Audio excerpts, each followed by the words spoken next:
ഓം ശാന്തി. 30/7/25 പ്രഭാത മുരളി ബാബ് ദാദ മധുബൻ. ബാബ പറയുന്നു, മധുരമായ കുട്ടികളെ, മായയാകുന്ന ശത്രു നിങ്ങളുടെ മുന്നിലുണ്ട്. അതിനാൽ വളരെയധികം സ്വയം തന്നെ സംരക്ഷിക്കേണ്ടതുണ്ട്. അഥവാ മുന്നോട്ട് പോകവേ മായയിൽ കുടുങ്ങിപ്പോയെങ്കിൽ തൻ്റെ ഭാഗ്യത്തിന്മേൽ വരയിടുകയാണ്. അതായത് ഭാഗ്യത്തെ വെട്ടുകയാണ്. ചോദ്യം: രാജയോഗികളായ കുട്ടികളായ നിങ്ങളുടെ മുഖ്യ കർത്തവ്യം എന്താണ്? ഉത്തരം: പഠിക്കുകയും പഠിപ്പിക്കുകയും ചെയ്യുക. ഇതുതന്നെയാണ് നിങ്ങളുടെ മുഖ്യ കർത്തവ്യം. നിങ്ങൾ ഈശ്വരീയ മതത്തിലാണ്. നിങ്ങൾക്ക് ഏതെങ്കിലും കാട്ടിലേക്ക് പോകേണ്ടതില്ല. വീട്ടിലും കുടുംബത്തിലും ഇരുന്നു കൊണ്ട് ശാന്തിയിലിരുന്ന് ബാബയെ ഓർമ്മിക്കണം. അൽഫും ബേയും, ഈ 2 വാക്കുകളിൽ നിങ്ങളുടെ മുഴുവൻ പഠനവും ഉൾക്കൊള്ളപ്പെടുന്നു. ഓം ശാന്തി. ബാബയ്ക്കും ബ്രഹ്മാവിലൂടെ പറയാൻ സാധിക്കും, കുട്ടികളെ ഗുഡ് മോർണിംഗ്. പിന്നെ കുട്ടികളും റെസ്പോണ്ട് നൽകേണ്ടതുണ്ട്. ഇവിടെയുള്ളത് പിതാവും കുട്ടികളും തമ്മിലുള്ള കണക്ഷൻ തന്നെയാണ്. പുതിയവർ ഉറച്ചവർ ആകുന്നത് വരെയും എന്തെങ്കിലുമൊക്കെ ചോദിച്ചുകൊണ്ടിരിക്കും. ഇത് പഠനമാണ്. ഭഗവാൻ ഉവാച എന്നും എഴുതിയിട്ടുണ്ട്. ഭഗവാൻ നിരാകാരനാണ്. ഇത് ബാബ നല്ല രീതിയിൽ ഉറപ്പിക്കുന്നു, ആർക്കും മനസ്സിലാക്കിച്ചു കൊടുക്കുന്നതിന് വേണ്ടി. കാരണം ആ ഭാഗത്ത് മായയുടെ ബലമുണ്ട്. ഇവിടെ ആ കാര്യമില്ല. ബാബ മനസ്സിലാക്കുന്നുണ്ട്, ആര് കഴിഞ്ഞ കൽപ്പത്തിൽ സമ്പത്ത് എടുത്തിരുന്നോ അവർ സ്വയമേ വന്നു ചേരും. ഇന്നയാൾ പോകാതിരിക്കുന്നതിന് ഇവരെ പിടിച്ചു വയ്ക്കാം എന്നത് പാടില്ല. പോകുന്നെങ്കിൽ പൊയ്ക്കൊള്ളട്ടെ. ഇവിടെയാണെങ്കിൽ ജീവിച്ചിരിക്കെ മരിക്കുന്നതിൻ്റെ കാര്യമാണ്. ബാബ അഡോപ്റ്റ് ചെയ്യുന്നു. അഡോപ്റ്റ് ചെയ്യപ്പെടുന്നത് തന്നെ സമ്പത്ത് എന്തെങ്കിലും നൽകുന്നതിന് വേണ്ടിയാണ്. കുട്ടികൾ മാതാപിതാക്കളുടെ അടുക്കൽ വരുന്നത് തന്നെ സമ്പത്തിനോടുള്ള ലോഭത്തോടെയാണ്. ധനികന്റെ കുട്ടി എപ്പോഴെങ്കിലും ദരിദ്രന്റെ അടുക്കൽ അഡോപ്റ്റ് ആകുമോ? ഇത്രയും ധനസമ്പത്തുകളും മറ്റും ഉപേക്ഷിച്ച് എങ്ങനെ പോകും? അഡോപ്റ്റ് ചെയ്യുന്നത് ധനികരാണ്. ഇപ്പോൾ നിങ്ങൾക്കറിയാം, ബാബ നമുക്ക് സ്വർഗത്തിൻ്റെ ചക്രവർത്തി പദവി നൽകുന്നു. എന്തുകൊണ്ട് ആ ഒന്നിൻ്റേതാകില്ല? ഓരോ കാര്യത്തിലും ലോഭം ഉണ്ടായിരിക്കും. എത്രത്തോളം വളരെയധികം പഠിക്കുമോ അത്രയും വലിയ ലോഭം ഉണ്ടാകും. നിങ്ങളും അറിയുന്നുണ്ട്, ബാബ നമ്മളെ അഡോപ്റ്റ് ചെയ്തു പരിധിയില്ലാത്ത സമ്പത്ത് നൽകുവാൻ. ബാബയും പറയുന്നു, നിങ്ങൾ ഏവരെയും ഞാൻ വീണ്ടും 5000 വർഷം മുമ്പെന്ന പോലെ അഡോപ്റ്റ് ചെയ്യുന്നു. നിങ്ങളും പറയുന്നു, ബാബ നമ്മൾ അങ്ങയുടേതാണ്. 5000 വർഷം മുമ്പും അങ്ങയുടേതായിരുന്നു. നിങ്ങൾ പ്രാക്ടിക്കലിൽ എത്ര ബ്രഹ്മകുമാർ കുമാരിമാരാണ്? പ്രജാപിതാവും പ്രസിദ്ധമാണ്. എപ്പോൾ വരെ ശൂദ്രനിൽ നിന്നും ബ്രാഹ്മണൻ ആയില്ലയോ അപ്പോൾ ദേവതയാകാൻ സാധിക്കില്ല. കുട്ടികളായ നിങ്ങളുടെ ബുദ്ധിയിൽ ഇപ്പോൾ ഈ ചക്രം തിരിഞ്ഞുകൊണ്ടിരിക്കുന്നു. നമ്മൾ ശൂദ്രരായിരുന്നു, ഇപ്പോൾ ബ്രാഹ്മണനായി, പിന്നെ ദേവത ആകേണ്ടതുണ്ട്. സത്യയുഗത്തിൽ നമ്മൾ രാജ്യം ഭരിക്കും. ഈ പഴയ ലോകത്തിൻ്റെ വിനാശം തീർച്ചയായും സംഭവിക്കേണ്ടതുണ്ട്. പൂർണ്ണ നിശ്ചയം ഇരിക്കുന്നില്ലെങ്കിൽ പിന്നെ പൊയ്ക്കളയുന്നു. പല കുട്ടികളും വീണു പോകുന്നു. ഇതും ഡ്രാമയിൽ അടങ്ങിയതാണ്. മായയാകുന്ന ശത്രു മുന്നിൽ നിൽക്കുന്നു. അപ്പോൾ അത് അതിൻ്റെ നേർക്ക് വല്ലിക്കുന്നു. ബാബ അടിക്കടി ഉറപ്പിക്കുന്നു, മായയിൽ കുടുങ്ങാൻ പാടില്ല. ഇല്ലെങ്കിൽ തൻ്റെ ഭാഗ്യത്തിന്മേൽ തന്നെ വരയിടും. അതായത് ഭാഗ്യത്തെ വെട്ടും. ബാബയ്ക്ക് തന്നെയാണ് ഇത് ചോദിക്കാൻ കഴിയുന്നത്. മുൻപ് എപ്പോഴെങ്കിലും കണ്ടുമുട്ടിയിട്ടുണ്ടോ? മറ്റാർക്കും ചോദിക്കാനുള്ള ബുദ്ധി തോന്നുകയില്ല. ബാബ പറയുന്നു, എനിക്കും വീണ്ടും ഗീത കേൾപ്പിക്കുവാൻ വരേണ്ടി വരും. വന്ന് രാവണന്റെ ജയിലിൽ നിന്നും മോചിപ്പിക്കേണ്ടി വരും. പരിധിയില്ലാത്ത ബാബ പരിധിയില്ലാത്ത കാര്യങ്ങൾ മനസ്സിലാക്കിച്ചു തരുന്നു. ഇപ്പോൾ രാവണന്റെ രാജ്യമാണ്, പതീത രാജ്യമാണ്. അത് പകുതി കൽപ്പമായി ആരംഭിച്ചു. രാവണന് 10 തല കാണിക്കുന്നു, വിഷ്ണുവിന് 4 കൈകൾ കാണിക്കുന്നു. ഇങ്ങനെ ഒരു മനുഷ്യനില്ല. ഇത് പ്രവൃത്തി മാർഗം കാണിച്ചിരിക്കുന്നതാണ്. ഇതാണ് എയിം ഓബ്ജക്റ്റ്. വിഷ്ണുവിലൂടെ പാലന. വിഷ്ണുപുരിയെ കൃഷ്ണപുരി എന്നും പറയുന്നു. ശ്രീകൃഷ്ണനാണെങ്കിൽ 2 കൈകൾ തന്നെയാണല്ലോ കാണിക്കുക. മനുഷ്യർ ഒന്നും തന്നെ മനസ്സിലാക്കുന്നില്ല. ബാബ ഓരോ കാര്യവും മനസ്സിലാക്കിച്ചു തരുന്നു. അവയെല്ലാം ഭക്തി മാർഗമാണ്. ഇപ്പോൾ നിങ്ങൾക്ക് ജ്ഞാനമുണ്ട്. നിങ്ങളുടെ എയിം ഓബ്ജക്റ്റ് തന്നെ നരനിൽ നിന്നും നാരായണൻ ആകുന്നതിൻ്റെതാണ്. ഈ ഗീതാ പാഠശാല തന്നെ ജീവൻ മുക്തി നേടുന്നതിന് വേണ്ടിയാണ്. ബ്രാഹ്മണർ തീർച്ചയായും വേണം. ഇതാണ് രുദ്രജ്ഞാനയജ്ഞം. ശിവനെ രുദ്രൻ എന്നും പറയുന്നു. ഇപ്പോൾ ബാബ ചോദിക്കുന്നു, ജ്ഞാനയജ്ഞം കൃഷ്ണന്റേതാണോ അതോ ശിവന്റേതാണോ? ശിവനെ പരമാത്മാവ് എന്ന് തന്നെയാണ് പറയുന്നത്. ശങ്കരനെ ദേവത എന്ന് പറയുന്നു. അവർ പിന്നെ ശിവനെയും ശങ്കരനെയും ഒരുമിച്ചാക്കി. ഇപ്പോൾ ബാബ പറയുന്നു, ഞാൻ ഇദ്ദേഹത്തിൽ പ്രവേശിച്ചിരിക്കുന്നു. കുട്ടികളായി നിങ്ങൾ പറയുന്നു ബാബ് ദാദ. അവർ പറയുന്നു ശിവശങ്കർ. ജ്ഞാനസാഗരം ഒന്ന് തന്നെയാണ്. ഇപ്പോൾ നിങ്ങൾക്കറിയാം, ബ്രഹ്മാവ് തന്നെയാണ് വിഷ്ണു ആകുന്നത് ജ്ഞാനത്തിലൂടെ. ചിത്രവും തീർച്ചയായും ഉണ്ടാക്കുന്നു. വിഷ്ണുവിന്റെ നാഭിയിൽ നിന്നും ബ്രഹ്മാവ് വന്നു. ഇതിന്റെ അർത്ഥവും ആർക്കും മനസ്സിലാക്കാൻ സാധിക്കുന്നില്ല. ബ്രഹ്മാവിന്റെ കയ്യിൽ ശാസ്ത്രം കാണിച്ചിരിക്കുന്നു. ഇപ്പോൾ ശാസ്ത്രങ്ങളുടെ സാരം ബാബയാണോ ഇരുന്ന് കേൾപ്പിക്കുന്നത് അതോ ബ്രഹ്മാവോ? ഇദ്ദേഹവും മാസ്റ്റർ ജ്ഞാനസാഗരമാകുന്നു. പിന്നെ ചിത്രങ്ങൾ ഇത്രയും അനേകം ഉണ്ടാക്കിയിരിക്കുന്നു. അവയൊന്നും യഥാർത്ഥമല്ല. അവയെല്ലാം ഭക്തി മാർഗത്തിൻ്റെതാണ്. 8 10 കൈകളുള്ള മനുഷ്യരേ ഇല്ല. ഇത് കേവലം പ്രവൃത്തി മാർഗം കാണിച്ചിരിക്കുന്നതാണ്. രാവണന്റെ അർത്ഥം പറഞ്ഞു തന്നു. പകുതി കൽപ്പം രാവണ രാജ്യമാണ്, രാത്രിയാണ്. പകുതി കൽപ്പം രാമരാജ്യം, പകൽ. ബാബ ഓരോ കാര്യവും മനസ്സിലാക്കിച്ചു തരുന്നു. നിങ്ങളേവരും ഒരു ബാബയുടെ കുട്ടികളാണ്. ബാബ ബ്രഹ്മാവിലൂടെ വിഷ്ണുപുരിയുടെ സ്ഥാപന ചെയ്യുന്നു. നിങ്ങളെ രാജയോഗം പഠിപ്പിക്കുകയും ചെയ്യുന്നു. തീർച്ചയായും സംഗമത്തിൽ തന്നെയാണ് രാജയോഗം പഠിപ്പിക്കുക. ദ്വാപരയിൽ ഗീത കേൾപ്പിച്ചു എന്നത് റോങ് ആകുന്നു. ബാബ സത്യം പറഞ്ഞു തരുന്നു. വളരെ പേർക്ക് ബ്രഹ്മാവിൻ്റെയും ശ്രീകൃഷ്ണന്റെയും സാക്ഷാത്കാരമുണ്ടാകുന്നു. ബ്രഹ്മാവിനെ വെള്ള വസ്ത്രത്തിൽ തന്നെയാണ് കാണുന്നത്. ശിവബാബയാണെങ്കിൽ ബിന്ദുവാണ്. ബിന്ദുവിന്റെ സാക്ഷാത്കാരം ഉണ്ടാവുകയാണെങ്കിൽ ഒന്നും മനസ്സിലാക്കാൻ സാധിക്കില്ല. നിങ്ങൾ പറയുന്നു നമ്മൾ ആത്മാവാണ്. ഇപ്പോൾ ആത്മാവിനെ ആര് കണ്ടു? ആരും തന്നെയില്ല. അത് ബിന്ദുവാണ്. മനസ്സിലാക്കാൻ സാധിക്കുമല്ലോ. ആര് ഏത് ഭാവനയോടെ ആരുടെ പൂജ ചെയ്യുന്നോ അവർക്ക് അതേ സാക്ഷാത്കാരമുണ്ടാകും. മറ്റേതെങ്കിലും രൂപം അഥവാ കണ്ടാൽ കുഴങ്ങിപ്പോകും. ഹനുമാന്റെ പൂജ ചെയ്യുന്നവർക്ക് അത് തന്നെ കാണപ്പെടും. ഗണപതിയുടെ പൂജാരിക്ക് അത് തന്നെ കാണപ്പെടും. ബാബ പറയുന്നു, ഞാൻ നിങ്ങളെ ഇത്രയും ധനവാനാക്കി. വജ്രവൈഢൂര്യങ്ങളുടെ കൊട്ടാരമുണ്ടായിരുന്നു. നിങ്ങൾക്ക് അളവറ്റ ധനമുണ്ടായിരുന്നു. നിങ്ങൾ ഇപ്പോൾ അവയെല്ലാം എവിടെ പാഴാക്കി? ഇപ്പോൾ നിങ്ങൾ ദരിദ്രമായിരിക്കുന്നു, ഭിക്ഷ യാചിച്ചുകൊണ്ടിരിക്കുന്നു. ബാബയ്ക്ക് പറയുവാൻ സാധിക്കുമല്ലോ. ഇപ്പോൾ കുട്ടികളായ നിങ്ങൾ മനസ്സിലാക്കുന്നുണ്ട്, ബാബ വന്നിരിക്കുകയാണ്. നമ്മൾ വീണ്ടും വിശ്വത്തിന്റെ അധികാരിയാകുന്നു. ഈ ഡ്രാമ അനാദിയായി ഉണ്ടാക്കപ്പെട്ടതാണ്. ഓരോരുത്തരും ഡ്രാമയിൽ തന്റെ പാർട്ട് അഭിനയിച്ചു കൊണ്ടിരിക്കുന്നു. ഒരാൾ ഒരു ശരീരം ഉപേക്ഷിച്ച് പോയി മറ്റൊന്നെടുക്കുന്നു. ഇതിൽ കരയേണ്ട എന്ത് കാര്യമാണ്? സത്യയുഗത്തിൽ ഒരിക്കലും കരയുന്നില്ല. ഇപ്പോൾ നിങ്ങൾ മോഹജീത്തായിക്കൊണ്ടിരിക്കുന്നു. മോഹജീത്ത് രാജാക്കന്മാർ ഈ ലക്ഷ്മി നാരായണനും മറ്റുമാണ്. അവിടെ മോഹം ഉണ്ടായിരിക്കുന്നില്ല. ബാബ അനേകം പ്രകാരത്തിലുള്ള കാര്യങ്ങൾ മനസ്സിലാക്കിച്ചു തന്നുകൊണ്ടിരിക്കുന്നു. ബാബ നിരാകാരനാണ്. മനുഷ്യനാണെങ്കിൽ ആ ഒന്നിനെ നാമരൂപത്തിൽ നിന്നും വേറിട്ടവൻ എന്ന് പറയുന്നു. എന്നാൽ നാമരൂപത്തിൽ നിന്നും വേറിട്ട ഒരു വസ്തുവും ഇല്ല. ഹേ ഭഗവാനെ, ഓ ഗോഡ് ഫാദർ എന്ന് പറയുന്നുവല്ലോ. അപ്പോൾ നാമരൂപമുണ്ടല്ലോ. ലിംഗത്തെ ശിവപരമാത്മാവ് ശിവബാബ എന്നും പറയുന്നു.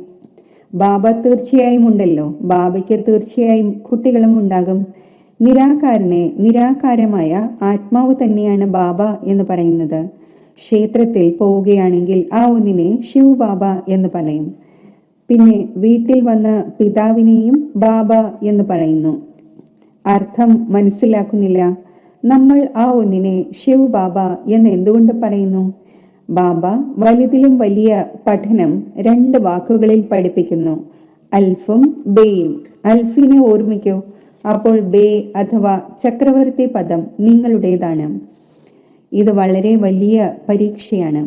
മനുഷ്യർ വലിയ പരീക്ഷ പാസ്സാകുമ്പോൾ മുൻപുള്ള പഠനം ഓർമ്മയുണ്ടായിരിക്കില്ല. പഠിച്ച് പഠിച്ച് ഒടുവിൽ സാരം ബുദ്ധിയിൽ വരുന്നു.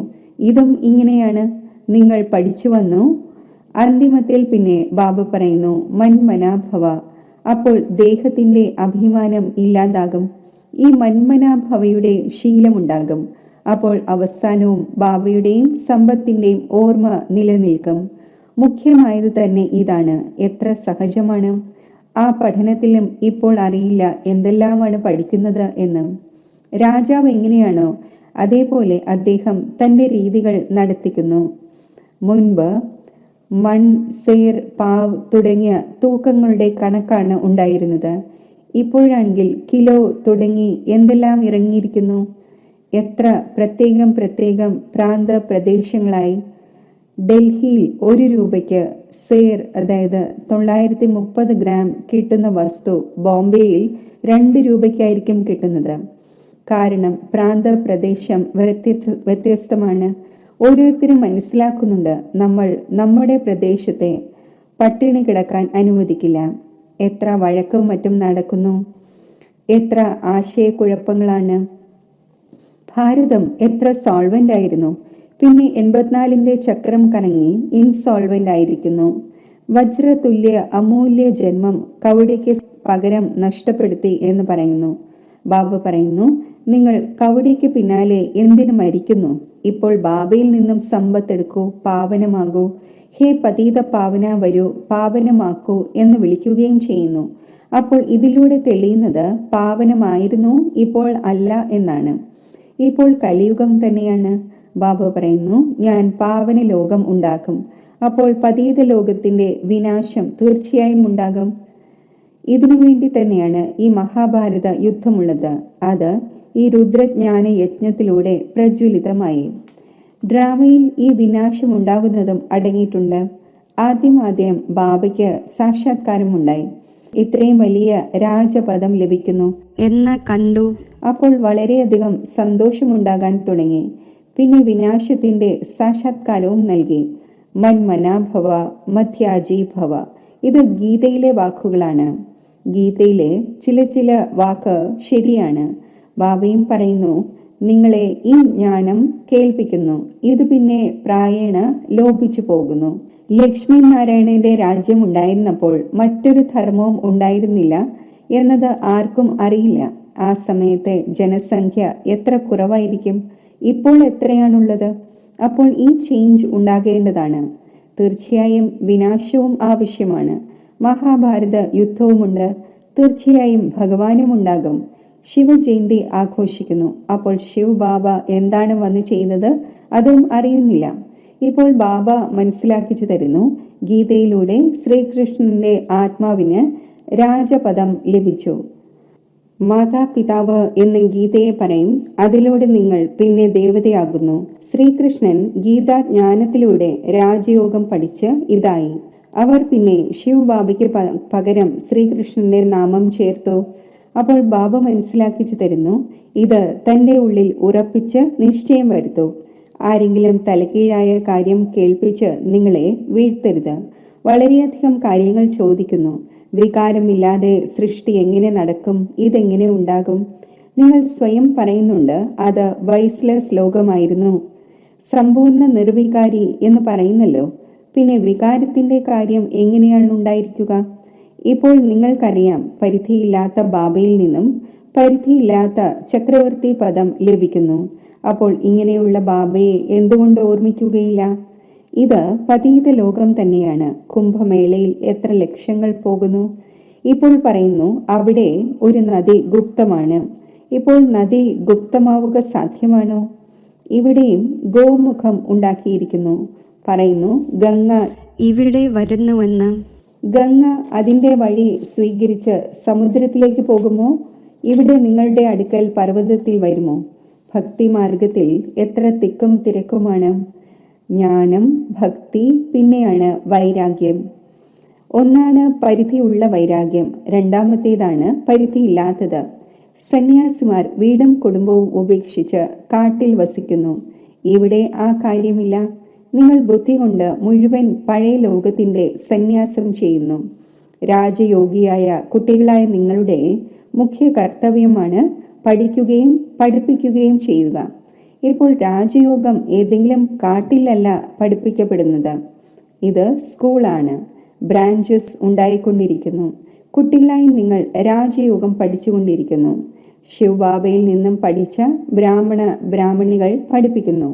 ഒരു ശിവബാബ എല്ലാവരെയും ഇരുന്ന് പഠിപ്പിക്കുകയൊന്നുമില്ല. ഇത് പാണ്ഡവ ഗവൺമെന്റാണ്. നിങ്ങൾ ഈശ്വരീയ മതത്തിലാണ്. ഇവിടെ നിങ്ങൾ എത്ര ശാന്തിയിലിരിക്കുന്നു. പുറത്താണെങ്കിൽ അനേകം കോലാഹലങ്ങളാണ്. ബാബ പറയുന്നു, 5 വികാരങ്ങളെ ദാനം നൽകൂ, അപ്പോൾ ഗ്രഹണം മാറും. എന്റേതാകൂ എങ്കിൽ ഞാൻ നിങ്ങളുടെ സർവ്വകാമനകളും പൂർത്തീകരിക്കും. കുട്ടികളായി നിങ്ങൾ അറിയുന്നുണ്ട്, ഇപ്പോൾ നമ്മൾ സുഖധാമത്തിലേക്ക് പോകുന്നു. ദുഃഖധാമത്തിന് തീ പിടിക്കേണ്ടതുണ്ട്. കുട്ടികൾ വിനാശത്തിന്റെ സാക്ഷാത്കാരവും കണ്ടു. ഇപ്പോൾ സമയം വളരെ കുറച്ചേ ഉള്ളൂ. അതിനാൽ ഓർമ്മയുടെ യാത്രയിൽ മുഴുകുമെങ്കിൽ വികർമ്മം വിനാശമാകും, ഉയർന്ന പദവിയും നേടും. ശരി, മധുരമായ സിഖിലതെ കുട്ടികൾക്ക് മാതാവും പിതാവുമായ ബാബ് ദാദയുടെ സ്നേഹസ്മരണകൾ. Good morning. ആത്മീയ പിതാവിൻ്റെ ആത്മീയ കുട്ടികൾക്ക് നമസ്തേ. ധാരണയ്ക്കുള്ള മുഖ്യസാരം: ബാബയുടെ സമ്പത്തിന്റെ പൂർണ്ണ അധികാരം നേടുന്നതിനായി ജീവിച്ചിരിക്കെ മരിക്കണം, അഡോപ്റ്റ് ആകണം. ഒരിക്കലും തൻ്റെ ഉയർന്ന ഭാഗ്യത്തിന്മേൽ വരയിടരുത്. ഏതെങ്കിലും തലകീഴായ കാര്യം കേട്ട് സംശയത്തിൽ വരരുത്. അല്പം പോലും നിശ്ചയം കുലുങ്ങരുത്. ഈ ദുഃഖധാമത്തിന് തീ പിടിക്കാൻ പോകുന്നു. അതിനാൽ ഇതിൽ നിന്നും തൻ്റെ ബുദ്ധിയോഗം മാറ്റണം. വരദാനം: വിശേഷതയാകുന്ന സഞ്ജീവനി ഔഷധത്തിലൂടെ അബോധാവസ്ഥയിൽ ആയവരെ സുബോധത്തിൽ ആക്കുന്ന വിശേഷ ആത്മാവായി ഭവിക്കട്ടെ.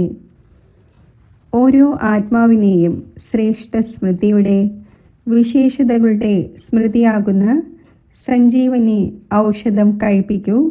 അപ്പോൾ അവർ അബോധാവസ്ഥയിൽ നിന്നും സുബോധത്തിലാകും.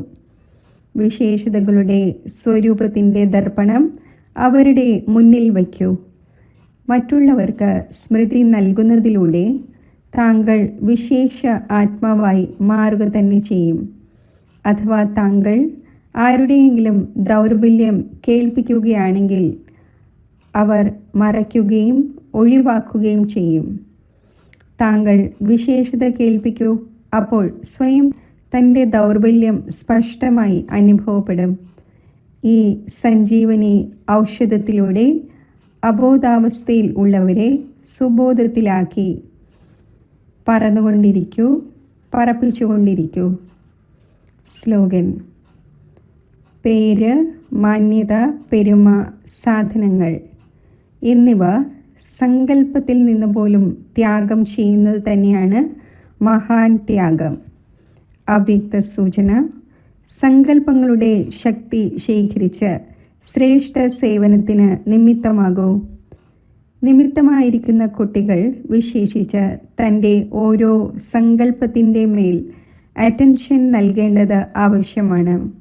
എപ്പോഴാണോ താങ്കൾ നിർവികൽപവും നിർവ്യർത്ഥവുമായ സങ്കല്പത്തിൽ ഇരിക്കുന്നത്, അപ്പോൾ ബുദ്ധി ശരിയായ നിർണയം നടത്തും. നിർണയം ശരിയാണെങ്കിൽ നിവാരണവും സഹജമായി നടത്താൻ സാധിക്കും. നിവാരണം നടത്തുന്നതിന് പകരം അഥവാ താങ്കൾ തന്നെ കാരണങ്ങൾ പറഞ്ഞുകൊണ്ടിരിക്കുകയാണെങ്കിൽ താങ്കളുടെ പിന്നിലുള്ളവരും ഓരോ കാര്യത്തിലും കാരണം പറഞ്ഞുകൊണ്ടേയിരിക്കും. ഓം ശാന്തി.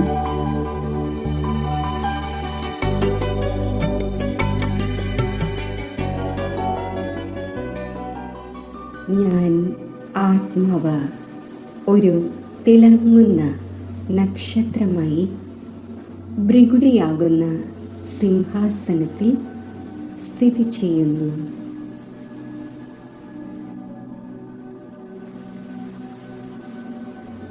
ഞാൻ ശാന്തമാണ്. പീസ് ഹൗസാണ്.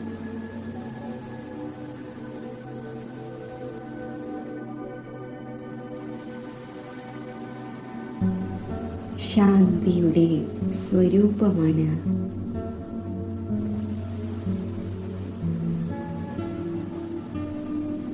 എന്നിൽ നിന്നും നാനാഭാഗത്തേക്കും ശാന്തിയുടെ വൈബ്രേഷൻസ് വ്യാപിക്കുകയാണ്.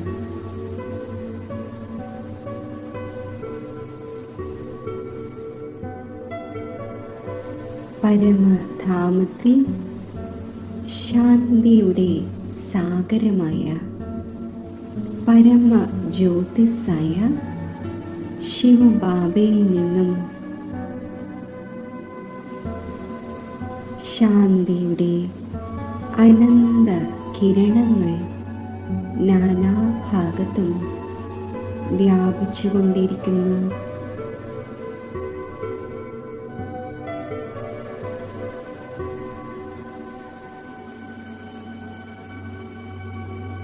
ശാന്തിയുടെ ആ കിരണങ്ങൾ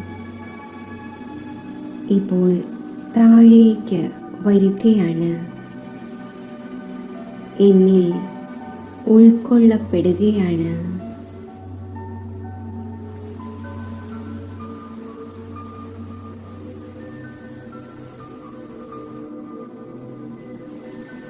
പരമാത്മാ ശാന്തി എന്നിൽ നിറഞ്ഞ് നാനാഭാഗത്തേക്കും വ്യാപിക്കുകയാണ്.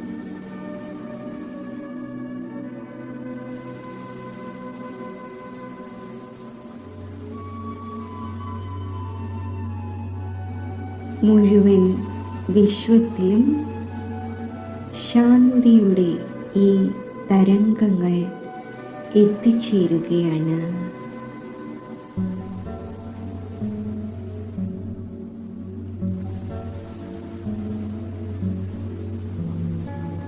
മുഴുവൻ വിശ്വത്തിലും അനേകം ആത്മാക്കൾ അനേകം കാരണങ്ങളാൽ അശാന്തിയുടെ ജ്വാലയിൽ എരിഞ്ഞുകൊണ്ടിരിക്കുന്നു.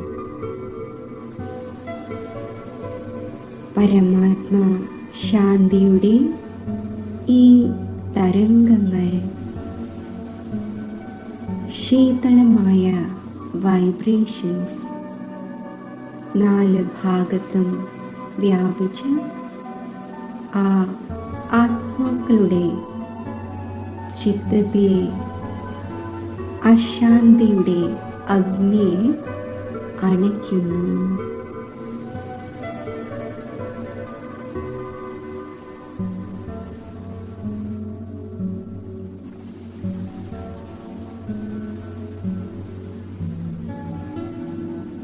ആ സർവ ആത്മാക്കളുടെയും മനസ്സ് ശാന്തമായി കൊണ്ടിരിക്കുന്നു.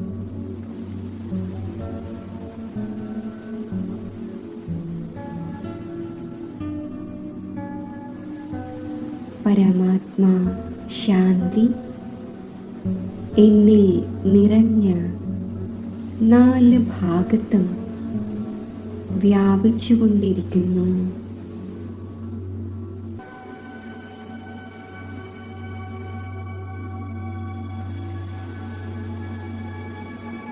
മുഴുവൻ വിശ്വത്തിലും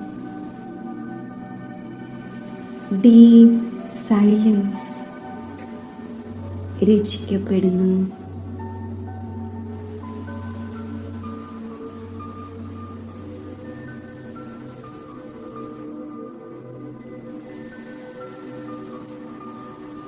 ഞാൻ ശാന്തിയുടെ ഫരിഷ്തയാണ്.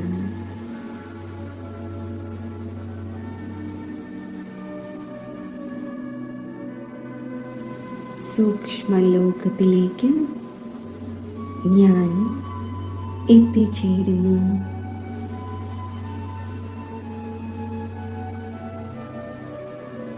ഞാൻ ബാപ് ദാദയുടെ കൂടെയാണ്.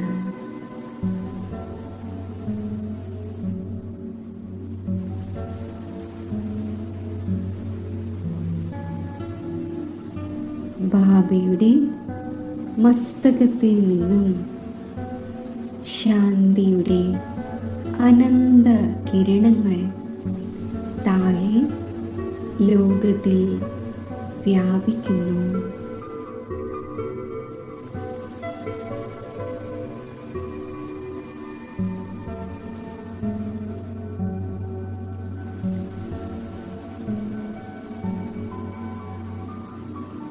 ശാന്തിയുടെ സാഗരത്തിൻ്റെ ശാന്തിയുടെ സമ്പൂർണ്ണ പ്രവാഹം വിശ്വത്തിലെ മുഴുവൻ ആത്മാക്കളിലും എത്തിച്ചേരുന്നു.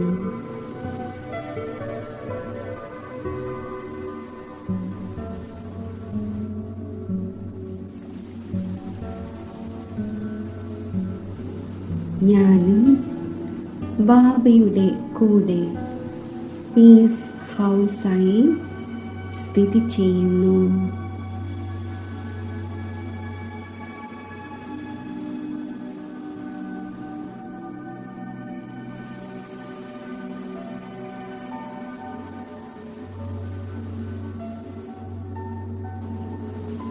ഞാൻ ശാന്തിയുടെ ഫരിഷ്തയാണ്.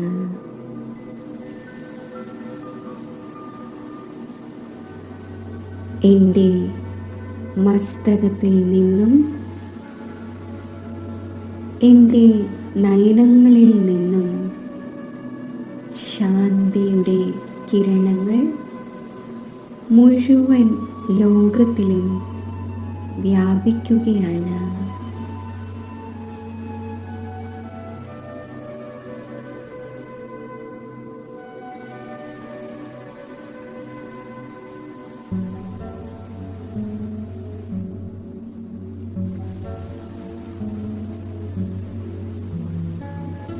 സൂക്ഷ്മ ലോകത്തിൽ നിന്നും ബാബ് ദാദയോടൊപ്പം ഞാനും ശാന്തിയുടെ വൈബ്രേഷൻസ് മുഴുവൻ വിശ്വത്തിലേക്കും വ്യാപിപ്പിക്കുന്നു.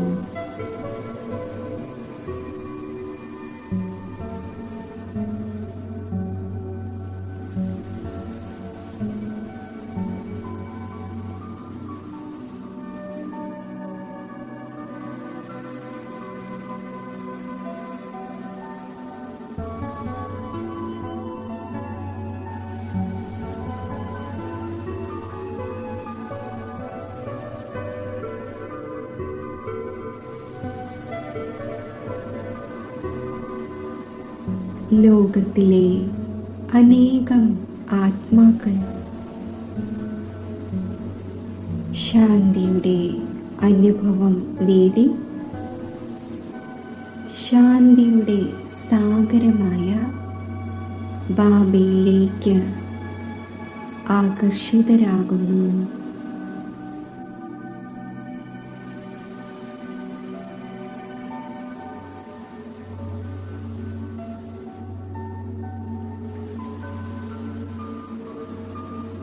ഇപ്പോൾ ഞാൻ തിളങ്ങുന്ന മണിയായ ആത്മാവ്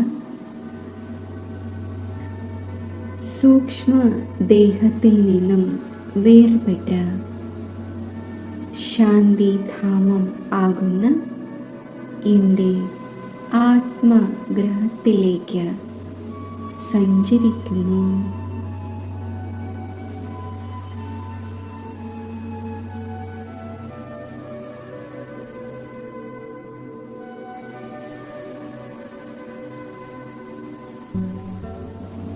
ഞാൻ ശാന്തിധാമത്തിലാണ്.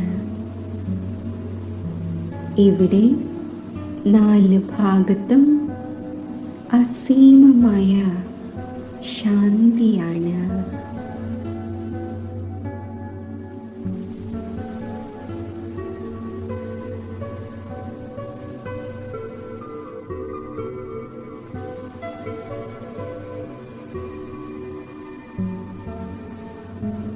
എൻ്റെ ചിത്തം സമ്പൂർണ്ണ ശാന്തിയിൽ സ്ഥിതി ചെയ്യുന്നു.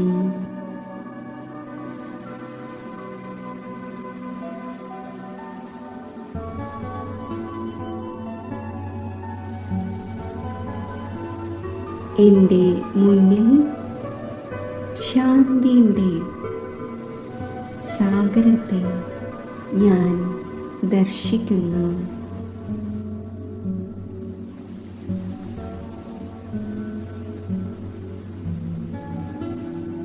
ശാന്തി സാഗരത്തിൽ നിന്നും ശാന്തിയുടെ അനന്ത കിരണങ്ങൾ താഴെ മുഴുവൻ ലോകത്തിലേക്കും വ്യാപിക്കുകയാണ്.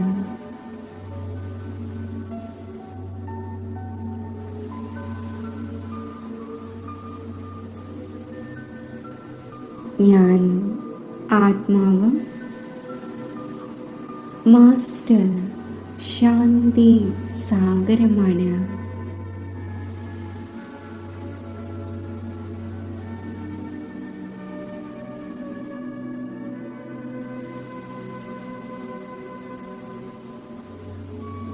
ശാന്തി സാഗരമായ ബാബയോടൊപ്പം മുഴുവൻ വിശ്വത്തിലേക്കും ശാന്തിയുടെ വൈബ്രേഷൻസ് വ്യാപിപ്പിക്കുകയാണ്.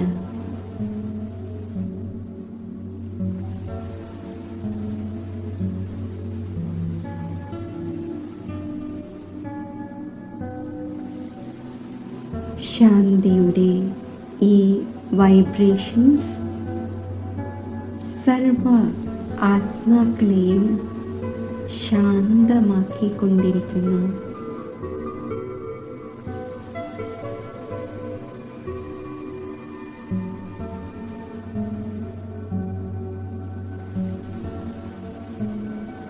ലോകത്തിൽ നിന്നും അശാന്തി മാഞ്ഞു പോവുകയാണ്.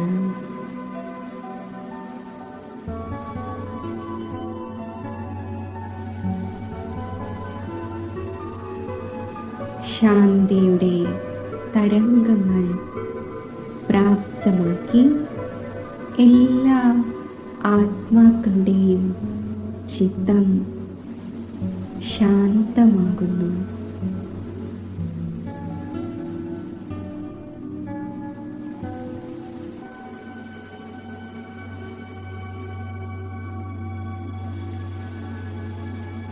അന്തരീക്ഷം മുഴുവൻ ശാന്തിയുടെ തരംഗങ്ങൾ നിറഞ്ഞ്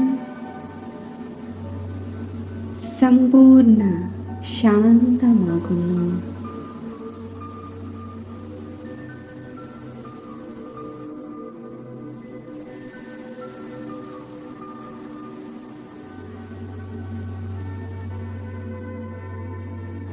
ഞാനും ശാന്തി സാഗരവുമായി കമ്പൈൻഡ് ആയിരിക്കുന്നു. എന്നിലും സമ്പൂർണ്ണ ഈശ്വരീയ ശാന്തിയുടെ നിറവ് ഞാൻ അനുഭവിക്കുന്നു.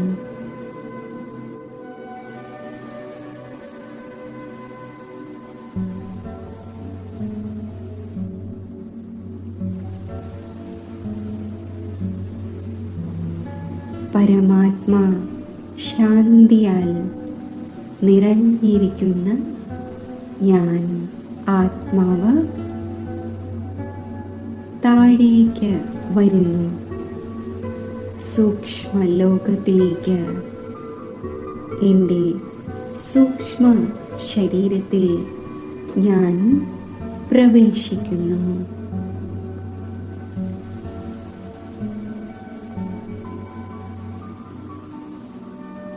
ഞാൻ ശാന്തിയുടെ ഫരിഷ്തയാണ്. എന്നിൽ നിന്നും നാനാഭാഗത്തേക്കും ശാന്തിയുടെ പ്രകാശം വ്യാപിച്ചുകൊണ്ടിരിക്കുന്നു.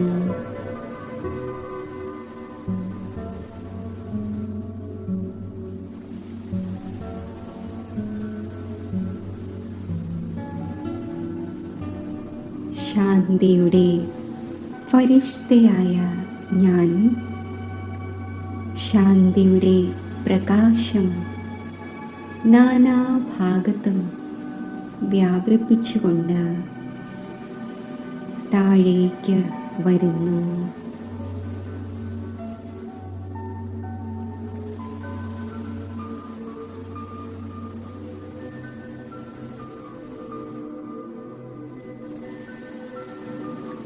ആകാശം മുഴുവൻ ശാന്തിയുടെ തരംഗങ്ങളായി നിറയുന്നു. മുഴുവൻ പ്രകൃതിയും ശാന്തിയുടെ കിരണങ്ങൾ ഉൾക്കൊള്ളുകയാണ്. ഫരിഷ്തയായ ഞാൻ എൻ്റെ സ്ഥൂല ദേഹത്തിലേക്ക് പ്രവേശിക്കുന്നു. ഞാൻ ശാന്തിയുടെ ഫരിഷ്തയായി ദേഹത്തിൽ സ്ഥിതി ചെയ്യുമ്പോൾ ദേഹം മുഴുവൻ ശാന്തിയുടെ പ്രകാശ കിരണങ്ങൾ വ്യാപിച്ച് സർവ കർമ്മേന്ദ്രിയങ്ങളും സമ്പൂർണ്ണ ശീതളവും ശാന്തവും ആകുന്നു. ശരീരത്തിലെ ഓരോ കോശങ്ങളിലും ഈശ്വരീയ ശാന്തി നിറയുന്നു. എൻ്റെ ശരീരവും മനസ്സും ശാന്തിയുടെ ശക്തിയാൽ സമ്പന്നം ആയിരിക്കുന്നു.